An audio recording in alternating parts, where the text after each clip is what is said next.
அஸ்ஸலாமு அலைக்கும் வரஹமத்துல்லாஹி வபரகாத்துஹு. எல்லா புகழும் அல்லாஹ் ஒருவனுக்கே. ரமலான் மாதம் முடிந்த பிறகு அல்லாஹுக்கு மிகவும் பிடித்தமான நாட்கள் துல்ஹஜ் உடைய முதல் 10 நாட்கள். இந்த நாட்களில் செய்யப்படும் ஒரு சிறிய நற்செயலும் கூட மற்ற நாட்களில் செய்யப்படும் செயல்களை விட அல்லாஹ்விடத்தில் அதிக மதிப்பு பெறுகிறது. ஆனால் வருத்தமான விஷயம் என்ன தெரியுமா? நம்மில் நிறைய பேருக்கு இந்த நாட்களின் சிறப்பு முழுமையாக தெரியவே தெரியாது. இந்த காணொளியில் இந்த 10 நாட்களின் மகத்துவம், குர்ஆன் வசனங்கள், நபிகள் நாயகம் ஸல்லல்லாஹு அலைஹி வஸல்லம் அவர்கள் சொன்ன ஹதீஸ்கள், நாம் செய்ய வேண்டிய அமல்கள், தவிர்க்க வேண்டிய விஷயங்கள் எல்லாத்தையும் விரிவாக பார்க்க போகிறோம். முதலில் இந்த 10 நாட்கள் ஏன் சிறப்பு வாய்ந்தது என்பதை பார்ப்போம். அல்லாஹு தஆலா குர்ஆனில் கூறுகிறான், வல் ஃபஜ்ர் வலையாலின் அஸ்ர், அதாவது விடியற் காலத்தின் மீது சத்தியமாகவும் 10 இரவுகளின் மீது சத்தியமாகவும். இந்த வசனத்தில் சொல்லப்படும் 10 இரவுகள் துல்ஹஜ் மாதத்தின் முதல் 10 நாட்கள் என்று பல அறிஞர்கள் விளக்குகிறார்கள். அல்லாஹு தாலா எந்த ஒரு விஷயத்தின் மீது சத்தியம் செய்கிறானோ அது மிகப்பெரிய சிறப்புடையதாக இருக்கும். அதனால் இந்த நாட்கள் சாதாரண நாட்கள் அல்ல, இவை அல்லாஹுவால் தேர்ந்தெடுக்கப்பட்ட நாட்கள். அடுத்ததாக நபிகள் நாயகம் ஸல்லல்லாஹு அலைஹி வஸல்லம் அவர்கள் சொன்ன ஹதீஸ். நபிகள் நாயகம் ஸல்லல்லாஹு அலைஹி வஸல்லம் அவர்கள் கூறினார்கள், இந்த 10 நாட்களில் செய்யப்படும் நற்செயல்களை விட வேறு எந்த நாட்களில் செய்யப்படும் நற்செயல்களும் அல்லாஹ்வுக்கு அதிகம் விருப்பமானதாக இல்லை. சஹாபாக்கள் கேட்டார்கள், அல்லாஹ்வின் பாதையில் செய்யப்படும் போராட்டத்தையும் விடவா? நபிகள் நாயகம் ஸல்லல்லாஹு அலைஹி வஸல்லம் அவர்கள் கூறினார்கள், ஆம், ஒருவன் தனது உயிரையும் செல்வத்தையும் கொண்டு சென்று எதையும் திரும்ப கொண்டு வராமல் உயிர் தியாகம் செய்வதை தவிர. இந்த ஹதீஸ் நமக்கு என்ன சொல்லுகிறது? இந்த நாட்களில் செய்யப்படும் ஒவ்வொரு நல்ல செயலுக்கும் மிகப்பெரிய மதிப்பு இருக்கிறது. மூன்றாவதாக இந்த நாட்களில் செய்ய வேண்டிய அமல்களை பற்றி பார்ப்போம். தொழுகையை பாதுகாப்பது. முதலில் 5 நேர தொழுகையை சரியான நேரத்தில் தொழ வேண்டும். இந்த 10 நாட்களில் தொழுகையை கவனமாக செய்ய ஆரம்பித்தால் அது வாழ்க்கையை மாற்றக்கூடிய பழக்கமாக மாறலாம். ஜமாஅத்துடன் முயற்சி செய்யுங்கள். சுன்னத் தொழுகைகளையும் விடாதீர்கள். இரண்டாவதாக நோன்பு நோற்பது. இந்த நாட்களில் நோன்பு வைப்பது மிகப்பெரிய நன்மை. குறிப்பாக அரஃபா நாளின் நோன்பு பற்றி நபிகள் நாயகம் ஸல்லல்லாஹு அலைஹி வஸல்லம் அவர்கள் கூறினார்கள், அரஃபா நோன்பு கடந்த வருடமும் வரும் வருடமும் உள்ள பாவங்களுக்கு பரிகாரமாக அமையும். அதனால் குறைந்தபட்சம் அரஃபா நோன்பையாவது தவறவிடாதீர்கள்.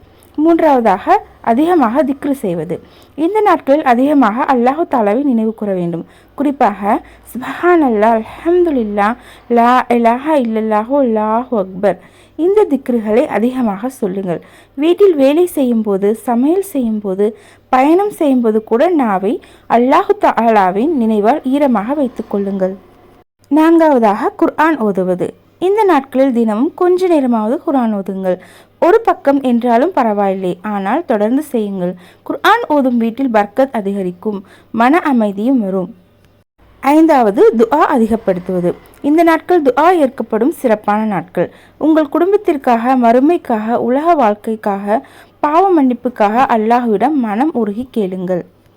ஆறாவது தானம் செய்வது. சிறிய உதவி என்றாலும் செய்யுங்கள். ஒரு பசித்தவருக்கு உணவு கொடுப்பது, ஒருவருக்கு உதவி செய்வது, மஸ்ஜிதுக்கு உதவுவது, இவை எல்லாமே இந்த நாட்களில் மிகப்பெரிய நன்மை. அடுத்ததாக குர்பானி கொடுப்பவர்களுக்கான முக்கியமான விஷயங்களை பார்ப்போம். யாராவது குர்பானி கொடுக்க நினைத்தால் துல்ஹஜ் பிறை ஆரம்பித்த பிறகு குர்பானி கொடுக்கும் வரை முடி மற்றும் நகம் வெட்டாமல் இருப்பது சுன்னத். இது நபிகள் நாயகம் ஸல்லல்லாஹு அலைஹி வஸல்லம் அவர்கள் கூறிய வழிமுறை. அதனால் இந்த விஷயத்தை கவனமாக பின்பற்றுங்கள். அடுத்ததாக நாம் தவிர்க்க வேண்டிய விஷயங்களை பற்றி பார்ப்போம். முதலாவது தொழுகையை அலட்சியம் செய்வது. இந்த 10 நாட்களில் கூட தொழுகையை தவறவிட்டால் அது மிகப்பெரிய இழப்பு. இரண்டாவது பாவங்களில் தொடர்வது. பாடல்கள், புறங்கூறுதல், கோபம், தவறான பார்வை, பொய் பேசுவது போன்ற பாவங்களை விட்டு விலக முயற்சி செய்ய வேண்டும். மூன்றாவது நேரத்தை வீணாக்குவது. மணிக்கணக்கில் கைபேசியில் நேரம் செலவிடுவது, பயனற்ற விஷயங்களில் மூழ்கி இருப்பது இந்த சிறப்பான நாட்களை வீணாக்கிவிடும்.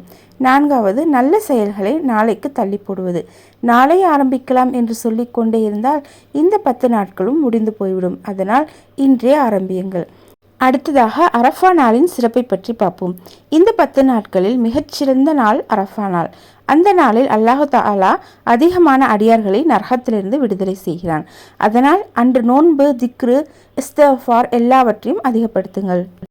முடிவாக துல்ஹஜ் முதல் 10 நாட்கள் நம்ம வாழ்க்கையை மாற்றிக்கொள்ள அல்லாஹு தஆலா கொடுத்த மிகப்பெரிய வாய்ப்பு. இந்த நாட்களை வீணாக்காமல் ஒவ்வொரு நாளையும் அல்லாஹுக்கு பிடித்த செயல்களால் நிரப்புவோம். அல்லாஹு தாலா நம்ம எல்லாரையும் இந்த 10 நாட்களின் நன்மையை முழுமையாக பெறக்கூடியவர்களாக ஆக்குவானாக. ஆமீன் ஆமீன் யா ரப்பில் ஆலமீன். அஸ்ஸலாமு அலைக்கும் வரஹமத்துல்லாஹி வபரகாத்துஹு.